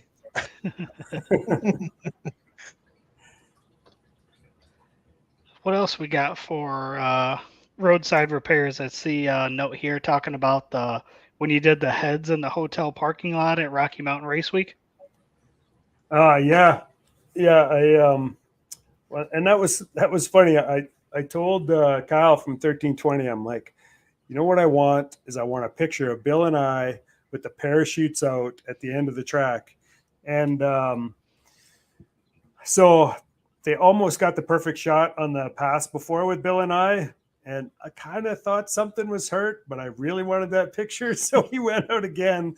And then, I let a little smoke out. And, what happened there was, and once again, I'm really bright, pretty much like when Bill came over. There was a bunch of signs that were telling me something wasn't right. Like it wouldn't build boost on the line, and it was doing pretty good mile an hour. And anyways, I had put on a new balancer, and the way my crank trigger works is it's bolted to the balancer. And when I put on the new balancer, I thought for sure I was going to have to make, drill some new holes or something, but I had marked it, and when I put it on, I'm thinking, oh, geez, that looks like it just about lines up. And I didn't check the timing. And so I did all the race week with 15 degrees more timing than I thought I had. So I had like 41 degrees of timing and about 16 pounds of boost. And it decided to tell me that it was not happy with that. So thankfully, I just had to change a head gasket. But the other one, and Kyle Williams was with me. We were stopping and adding water quite a bit because it was blowing it out for some weird reason. But and it wasn't bad because that was King of the Open. No, that wasn't King of the Open Road. That was race week. Yeah, it was a little cool coming back. So the thermostat was staying closed, so the block had a little bit more pressure. But soon as we got to Canada and it actually warmed up, which is weird. I know it's kind of backwards. And the thermostat opened. Yeah, then we couldn't even make it a full tank of gas. It was every half a tank of gas. We'd have to stop and add water. Wow. And there's Mr. Hedrick. He should have totally kicked my butt. It's just a matter of time before I think he's going to drag week. So there's some fast guys. There's some fast guys going to drag week, but they still don't have a stick shift shootout, but there isn't a stick shift class yet. But surely they'll add one. Maybe they're waiting for the 2024 season or something. I don't know, but I think with as many racers as we have in six shift, they're gonna have to. You know what I mean? Or maybe they do it in the 2025 event with the new rule set. I don't know, but I'm excited to see Taylor. That's going to be cool. Yeah, Jeremy Hackett is going to that as well. So yeah, the last time we seen him was at Midwest Drags when was it the radiator that exploded? Yeah, sadly. There was a big smile in the bottom of his radiator. I don't think that was there before. Yeah, he was not having a good time. Chad's got a radiator that looks just like that too, actually. Dang. Yeah. Well, have you heard? Is Chad Fegley coming to race week? Have we heard that? Yeah, we're all in trouble. Yeah. I mean that car's fast, real fast. Yeah. Was he building another car? I think he's got a third gen Camaro or something, but yeah, he's got another car. It's an automatic car, but it's fast. I don't know if he's in the sevens now, but Chad. Wow. Chad is another car. It's not a drag and drive. It's pretty much just a race car, as far as I know. But all of everything exploded. All of everything exploded. Yeah. Chad's another great guest you guys have had on the show. That's that one I listened to it, I think at least twice, just because of the stuff you guys talked about was pretty in depth, and that's what I don't know anything about stick shift racing, and I am more of a media guy, but that sounds fun. Sounds like a lot of fun. Yeah, it's definitely come a long ways. Technology helps us, clutchless shifting. The slipper clutches or the bang shift billy, something to get you off the line, and it's not near as violent as it has been, but I'll tell you, I broke a shock on Miles of Mayhem and threw on some single adjustable QA1s that were lying around, and I never even really checked them. And oh my God, what a road show that was. I was yarding the wheels. Every time I would change the gears, the wheels would come off the ground. And I'm like, oh, well, this is why good shocks make such a difference. But Oh, yeah. What do you run now? Viking Crusaders. And Nice.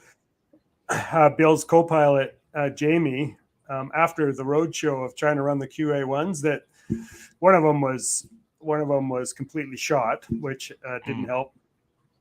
I'm sure they probably had a couple miles on them if they're mine. And so we actually cut the top off some 9010s, and Jamie welded it back onto my Vikings. That's still what's on well, I only broke one. That's what's on the Viking. That's what's on the car right now. But Viking, Nice. I ordered up another one, so I have a spare. But That's cool. Yeah, you just got to get creative. That's all. Right. Well, one of the other stories we definitely need you to tell is the transmission and rear end change at King of the Open Road. Because you guys were coming out. I think you came down with Trevor to get his car or something. I don't remember why you were in the area, but it was something like that. And then you guys hit the King of the Open Road event, and you tore stuff up, and you had to fix it before you drove home. Yeah. And it was funny because I probably could have thrown it on a trailer, but that's not really my style. But yeah, I went out there. I think while I was standing there, Trevor said, "I have an empty trailer. You can just put it in here." And you were like, I have the parts. I think I remember you saying, "But I have the parts." And then you guys got to work. Yeah, I went out and I broke a shift fork, and it was one of the few stock pieces left in my transmission. And like everybody, when you're going down the track and something happens, you try to do a little investigating while you're driving. So it broke, and then I was looking for another gear, and I found it, and then I was in 2 gears, and then it stopped the transmission dead, and it stopped the drive shaft dead, and then spin the yoke right off the 9-inch. So I had a broken transmission, and as I pull off the track on like the first stop, because I think it broke when I went 2-3 or something. The lady's up there and she's kicking my drive shaft off the track, and I'm like, "Oh, hey, I didn't bring a spare one of those. Don't kick that." So the yoke's like, grinding on the dirt, and I'm like, so I had a spare 9-inch, I had a spare transmission. And with a bunch of people helping, we slapped all that stuff together. Mm-hmm. And now I have a spare drive shaft in my trailer too. It was like, nice. What if I would have broke the drive shaft? I wouldn't have been able to get home. So I better get a spare drive shaft. Wow. Yeah, that was pretty cool to watch. I think there was like 3 of you guys, and you just got to work. It was pretty cool to watch and go through that with you guys that day. And every time I'd walk by, there was another part laying on the ground and another part going in. It was pretty neat. But yeah, like the spline, is that right? How the 9-inch connects or something? I mean, it literally like just twisted that baby right in half. It was like a clean break. It was no more. Yeah, and I think that was the first time I was trying radials, and apparently they work just as good going backwards as they do going forwards. they had really good traction going backwards. Nice. Yeah, they work good as brakes. So with all the extra parts that you carry, how organized is your trailer? At the start of the week or the end of the week? Yeah, the start for sure. Well, I'll tell you, my preference is actually not to have a back seat in the car and to put the tires in the back seat, because it just gives me more room in the trailer. And but quite often, I had like sick week, I had people in the back seat, so then the trailer gets pretty full. So it's moderately organized at the beginning of the week. I try to label boxes. I try to pack it so the stuff that I really don't want to have to use, axles, drive shaft, is in a place where I don't have to move them to get the tires out. So I try to be very strategic about what goes where at the beginning of the week. But as soon as somebody breaks on the side of the road and you're digging for stuff, all of a sudden it's just like pack the trailer and let's get going. So Yeah. Well, I would say it's progressed over the years. what do you think your trailer weighs?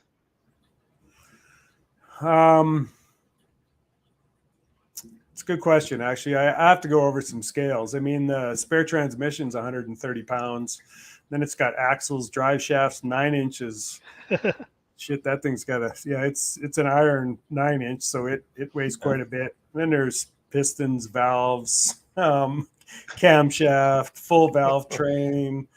Yeah, when you're 3,000 miles from home, it was actually sick week last year where, I don't know if I'm watching old videos or something, and for some reason my head went, what if I torch a head? What are the chances of finding a valve somewhere? I'm sure I could get somebody to weld the heads up, but what are the chances they're going to have the valve that I need? So I stopped by my engine builders and I'm like, hey, you got any of my old valves kicking around? And so, I boxed up some valves just so I don't need them. Yeah. Nice. Well, while we're on this, David says Eric Wilson roadside valve job. That was way more than a valve job on that. It was like a piston rod replacement and head pull. I mean, you guys got to work, and it was like 3 hours or something like that. You guys did that. It was 3 hours, and then we still went and stopped for dinner afterwards. And David Rexwinkle and his partner there, they were the gurus because they had just done some LS work before. So, and Eric Wilson, awesome. He climbed underneath that thing, and he didn't come out for 45 minutes before he pretty much was holding a piston in his hand. And I think we used my Colgate for the valve job. Yeah, it was like that's right. But where do you get memories like that? Drill or something like that? Yeah, exactly. Yeah. Oh, it was freaking awesome. We had such a good time. People are stopping and laughing with us, and I mean, you don't have to jack up Eric's truck because it's already high enough. So, yeah. And Eric had a spare piston ready to go, ready to drive. It wasn't the same as the rest of them, but it didn't matter. Yeah, at that point, it didn't matter. It was fine. However, it was going to be. When we pulled up, so I was having trouble with the transmission in the cart. So we're coming along, and of course I'm limping. I'm already in third gear, and like we're pulling the hill, and I see Eric's truck first off, and then I see the row of cars. And so we're like, do we need to stop? Maybe we got something they need. I knew the truck was LS at that point. We didn't have any LS parts, but as we pull up, I see you and Bill's car, and I was like, if those two dudes can't fix it, there ain't nothing we're gonna do. So we just kept on puttering around to get to the track. That was a good week. That was a good time. That was awesome. Yep. Well, let's talk about future events. What you got coming up, where people can start to kind of look, because with Race Week, is that 4 events for you this year? Or 3? Wow. Or no, I think Death Week will be 4. So I had a big plant turnaround this year. I work at a petrochemical plant, and it's a once every 5 years event. And so we make like 7 million pounds of polyethylene plastic pellets a year. So not a year, every 24 hours. So yeah, like 2.4 billion pounds of plastic a year. And whether the world likes plastic or not, they sure seem to use a lot of it. So so I, that was like June 15th or May 15th. All the way through June. So I missed some events there. So I did Sick Week, Miles of Mayhem. I'm going to do Race Week, and I'm going to do Death Week. So that's the goal. And your champion is not helping me any. Now I'm like got to push harder, and I have made a few changes to the car after Miles of Mayhem because my performance was not where I wanted it to be, and it was mainly due to some upgrades that I did after Sick Week that caused me grief. But I undid some of those, and there'll be fresh clutch, fresh tires, fresh slicks as spares. Yeah, nice. I got to kick Bill's ass if nothing else. Yeah, that's right. So is 4 events going to be? Is 4 events going to be your new normal? And then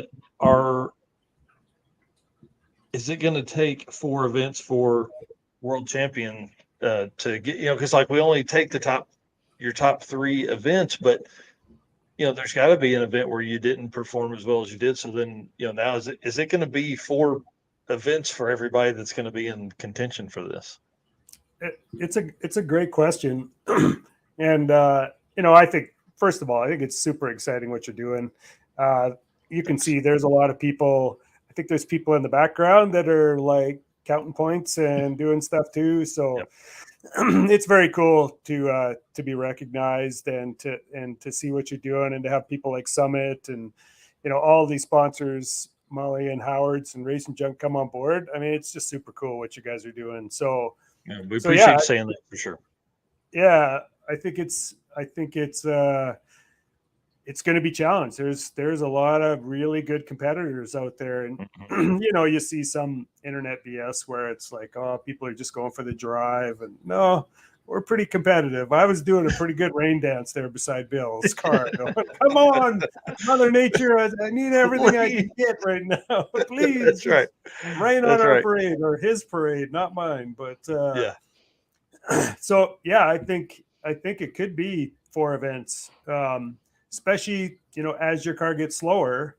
I think you're going to have to do more to to place in top 3, and so yeah. I mean, I don't know if it'll be my norm. I mean, I got to tell you, doing sick week and death week, that's a little hard on the paycheck. Like those are that's a trip, man. Yeah. Because like for you, that's one thing people need to understand too, is like sick week for you is how many miles is it one way? It's like 3,200 miles or something crazy, right? 20. Yeah, it's 20, like I think it was 32 because now I have a bunch of friends who want me to stop, and every time I do there, it's a good time. Like Jason Schaefer and Angel. How do you not stop in Niceville? I'm a Canadian, and he lives in Niceville, Florida. It's like Beachfront Drive or something like that. And it's like gotta stop there. Like, how can you not stop there? Yeah, and he's one of the best people I know. Oh, fantastic! Yeah, they made arrangements because other people were traveling with us. It was So yeah, I think it's 3,000 miles straight shot without taking any detours. So yeah, you're talking. Just about 7,000 miles, but I think it was 7,500 miles the first year, depending on where it starts too, right? So, yeah. Do you change the oil during the event, or do you just do it before and after? No, usually when I get there, I'll change it when I get there. Okay. And then I might change it before I come home. It kind of depends on how hard I beat on it. I mean, this year, sick week, it was 6 passes, so I really didn't beat on the car very much. In fact, Bill made me beat on the car way more at Miles of Mayhem in order to. I think I made 6 passes in one day in the Canadian event, and I only made 6 at sick week. So, wow. Yeah, 100% stop with Jason Angel. Yeah, that's exactly right. Yeah, it's the world champion thing. I think is going to be a lot of fun to watch play out. Like this year, of course, first year we're seeing some stuff happen, but if we can find the right sponsors, that's the next big thing too that we're working hard at, Eric and I. If we can find the right sponsors and make it less expensive for racers next year, like the winter next year, to race more, I think it'll help just that much more. Like Matt Frost has signed up to provide free entry for the world champion to both race week, both Rocky Mountain events and Southeast Street and Heat. They give a free spot as well. So I mean, that's 3 national level events that count towards the points that you'll race for free. That's $1,300. That comes right off the budget. So yeah, you get in for free. Yeah, well, yeah, right. So the entry it all helps. The entry It absolutely all helps. It really appreciate Matt Frost and Devin for stepping up. Like that's fantastic. Like that stuff all helps. Yeah. Yep. And it's going to be cool to watch this grow and how that can help reward more racers. Because the first thing I think of too, like especially for you guys, because you guys are becoming content creators. I mean, you have a podcast that's becoming very popular. You know, you have a lot of great guests on there, and your format is great. Your interview style is great, you guys. And you know, as that becomes more available to you guys, does that mean sponsors come on board, and does that allow you to attend more events or attend events with, you know, less out of pocket expense? Because that's the thing for Eric and I is, you know, how can I attend more events and it not completely cost me my house, you know? Right. Yeah, you know, all of this helps. Like me being on here, us doing the podcast. I don't think I've ever asked for sponsorship, but people like Viking, you know, you tell them a little story and they help you out. GeForce has been fantastic. Crower is another one that's a huge sponsor for a bunch of these events, and you know, they help you out. So it all helps for sure. And they want to be part of it. They want to be part of what you're doing. You know, not that you're out beating the bushes trying to gain those sponsors, but they want to be a part of what you're putting together, which is really cool. I love seeing it. It's awesome. Yeah, for sure. Yep. So for a podcast, do you have any upcoming episodes or guests coming up that are going to be released soon? Or Clay is the last one we did, so I don't know if we're going to do another one this Sunday. We have a list of guests, but I haven't looked at it for a while. So, and half the time we're like, hey, are we going to do one this Sunday? And it's like Friday night. We should probably get a hold of somebody if we're going to do it. So, Okay. So Eric, that means we're the same. Yep. Yeah. Yep. That's normal. It makes me feel better. Yep. Yeah. Don't give me too much time to plan for this, because then I'll probably be more disorganized. Well, we talk about it after one, but then actually reaching out and scheduling everything is usually a couple days before. Yeah. And you know, just like having Clay on there, I mean, I think we'll diversify more too. We'll get some more, you know, drag and drive type of people on there, and but like I said, it's been hugely educational. I think it's helped a ton of people's programs.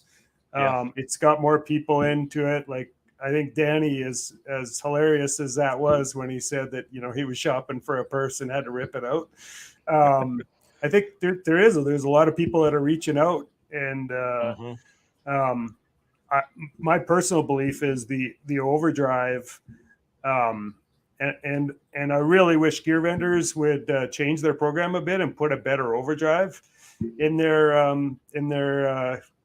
gear vendor, just so people could cruise at a lower RPM. I mean, I cruise with Pat Miker. He still drives like 85, I think it's kilometers, or it might be miles an hour. And, you know, he's doing 2,700 RPM, but, you know, if he could do 1,900 RPM or something lower, it's just easier on parts. It allows you to drive and keep your sanity. You can actually hear if there's issues going on with your car. So I think that you know, that double overdrive, or you know, a 0.63 overdrive like the TKX has and stuff, it just allows you to cruise, get decent mileage, and not beat up on parts, and truly enjoy the drive. Not like you're stressed out the whole time. It's like buzzing down the road going, oh, I hope I make it. That's no fun. One thing that Doc McIntyre talks about all the time is the number of revolutions. He's like, it's not necessarily about the miles we drive. It's like, you know, what RPM are we running at the whole time? Like, you know, those guys on the ragged edge of big inch NA stuff. I mean, those guys are like, okay, we want to make the motor only turn this many times, you know, before we go race again. So, yeah. Well, I'll tell you, 2023 has been a game changer year, and we are flying through it already. So it's crazy that it's already September and we're fixing to run into, I mean, you know, in 10 days kicks off 19 days straight almost of drag and drive events, like big high level, you know, drag and drive events. So it's gonna be nuts, man. I'm come through this next 3 weeks, and it's gonna be all like no holes barred. And we're going to be covering just about all of them. Yeah. So that's going to be huge. What are you doing for Death Week? I don't know. So my intention was to go to Death Week, but I have part of part of my scheduling has given me the opportunity to be at the final race for the Summit Racing Midwest Drag Race Series in Texas, which is like their big event. And I'll be announcing there and kind of helping them with the whole show there. So I'm going to have to skip Death Week this year to do that.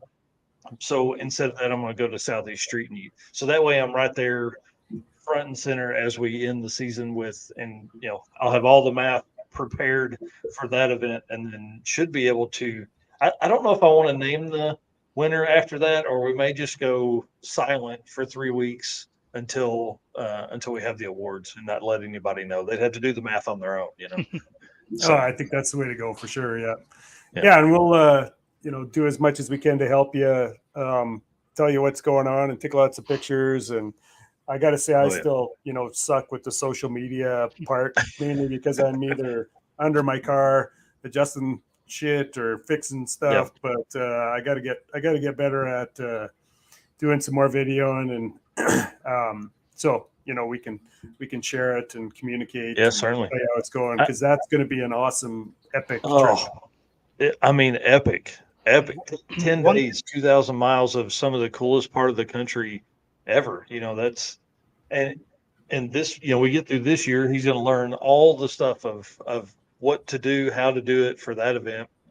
I can only imagine what they've got planned for the 2024 end of the season event that they're going to do. Because they'll do 3 events from here on out. There's no way around it. So, yeah. Well, Tom's a good salesman. Really This is the only time we're going to do it, and so one time, I'm like, man, I took a little bit of marketing in school. He is sucking us in, like. Well, but man, I got to do it. That really is a cool trip. I am sad I'm missing, but this is an opportunity that could really help propel what I'm doing forward. So yeah, we're gonna run that battle. Maybe we can send Eric for a day or two. Just fly him into Vegas, let him ride with a car for 2 or 3 days. For the content stuff, one thing Mike and I have done when we're at different events is upload to a Google Drive too, and then give access to that. That way, if I'm at an event and I can't edit or upload something, then Mike can grab it. So it's always something to think about too. Yeah, for sure. And one thing, when you said that, it made me think that, so there's obviously photographers, you can purchase their packages and stuff like that.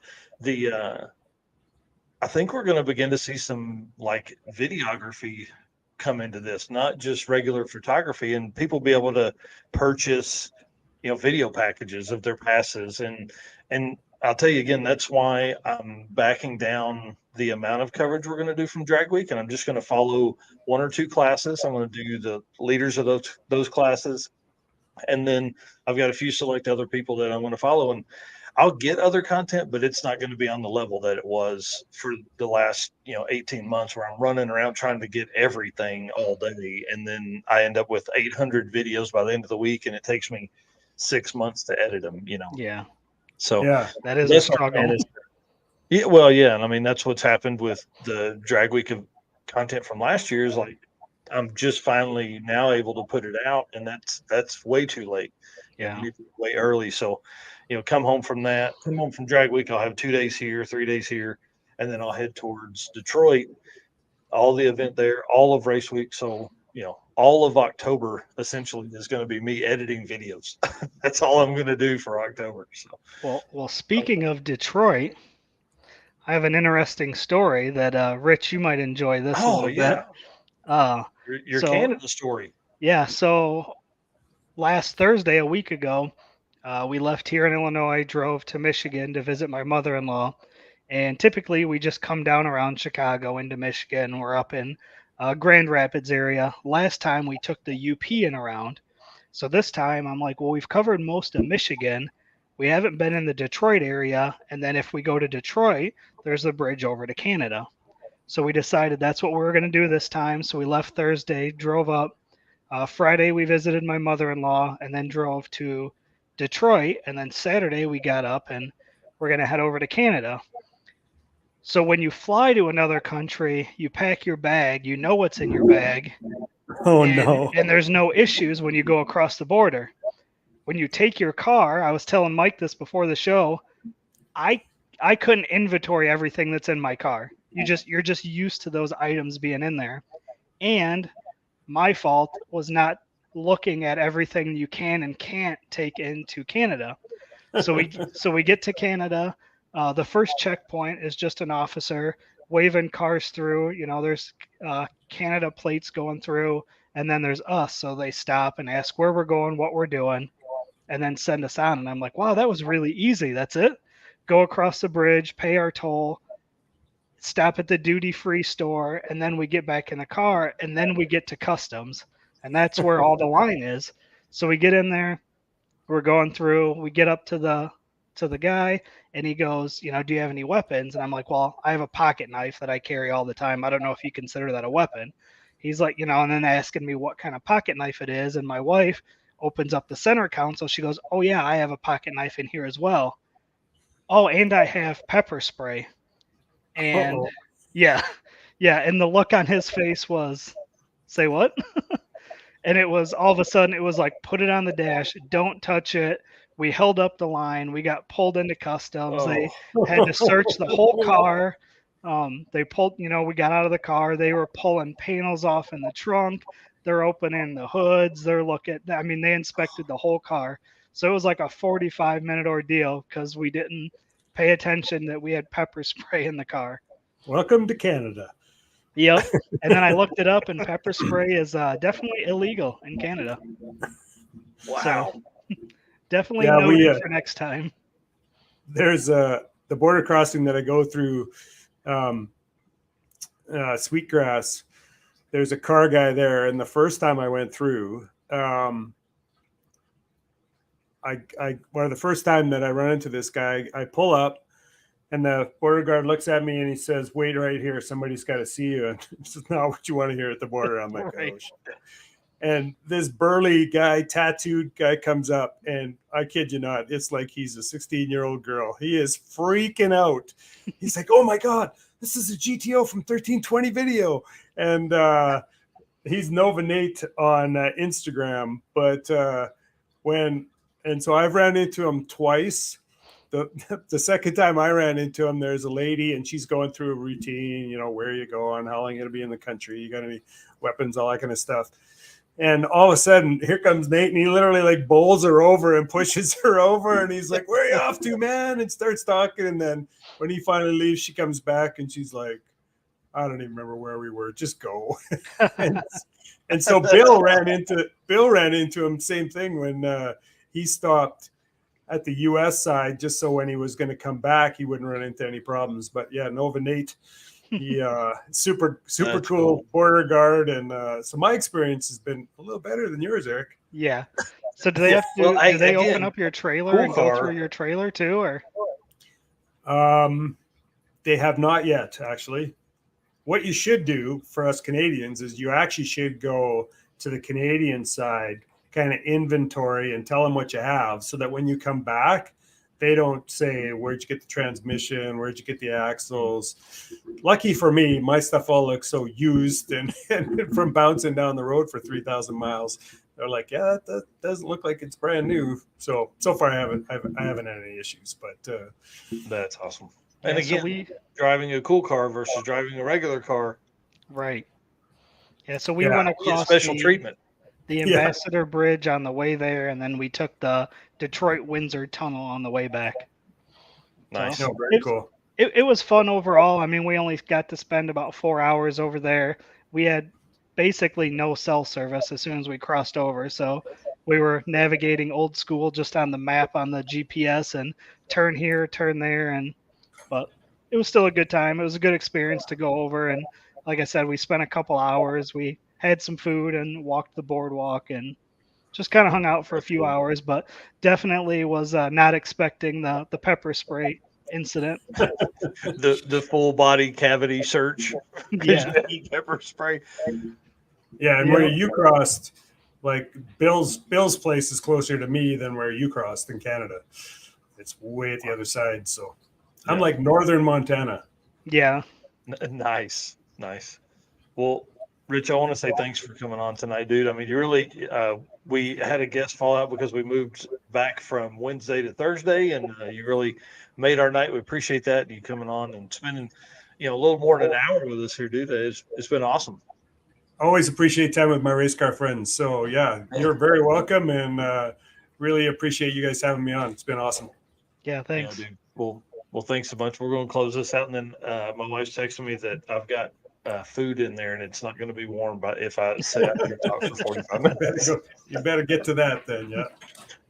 All right, bud. Hey, we talked about the podcast, but you definitely got to plug that. I mean, Clutch Burners podcast on all the, I guess it's all pretty much sites. Yeah. Yeah. I mean, my preference when I rewatch him is watch him on YouTube. Yeah, because then you get the pictures. You get the pictures Yeah, and videos the video and stuff. But yeah, pretty much all, Spotify, anywhere Joe Rogan. Well, maybe Joe Rogan's not as many places as us. Maybe it doesn't need to be. Anyways, yeah, pretty much every format you can listen to it. So, yeah, thanks, Ken White. Yeah, Clutch Burners podcast. I'm Guido Rich on Instagram and just Rich Guido on Facebook. So I will try to do a better job. It's nice when you have a Kyle or you have a Blaine releasing videos every day, so you don't have to. But I definitely have to get better at it, especially for Death Week, because that one's going to be an epic adventure for sure. Yeah, you got to have those memories, man. Even if you just make Travis edit those things. Be like, hey, man. Yeah, use the Google Drive and have somebody at home upload that stuff for you. Yeah. And I will see you guys at PRI. I'm going to be there with Bill in his booth. So cool. We'll definitely have to hang out and have a beer. Yeah, we'll definitely come over. We're talking about getting cardboard cutouts and hiding them around different places, and if that way people can get pictures with us. So we'll bring one over to the Bank Shift Billy booth. Perfect. All right, guys. All right. See y'all. See you, Rich. See you, Rich. And you got to close this show out here. Yeah. Bye. Dude, what a fun episode. Yep, and we also got a happy belated birthday to your wife as well. Yeah, thanks. Appreciate that for sure. She was pretty funny. She was having a hard time. This was I'm not going to give her age out there, but she's mid-30s and she's having a hard time with it. And everybody wishing her happy birthday made her feel at least loved. That's always a big plus. So absolutely, again, I appreciate Rich coming on, dude. That was he's got so many stories, man. It's hard for him, I'm sure, to narrow a lot of that stuff down because he's not only fixed a lot of his own stuff on the side of the road, but also, fixed everybody else's stuff. Yeah, and I think stick shift is probably, 850 is one of my favorite classes, but stick shift is another one of my favorite classes to watch. And as you know, my truck has been broken for the past week, so I've been driving the 240 around, which is a stick car, and I forgot how much fun it is to actually drive that every day for about a week.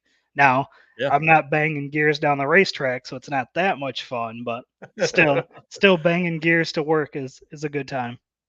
Oh man, I'll tell you, it's I want some stick shift stuff in my life eventually. That's so we bought this Hillman wagon for my daughter, and she's 10, right? 10 and a half now, and we're going to do Junior Street in it when she's 13.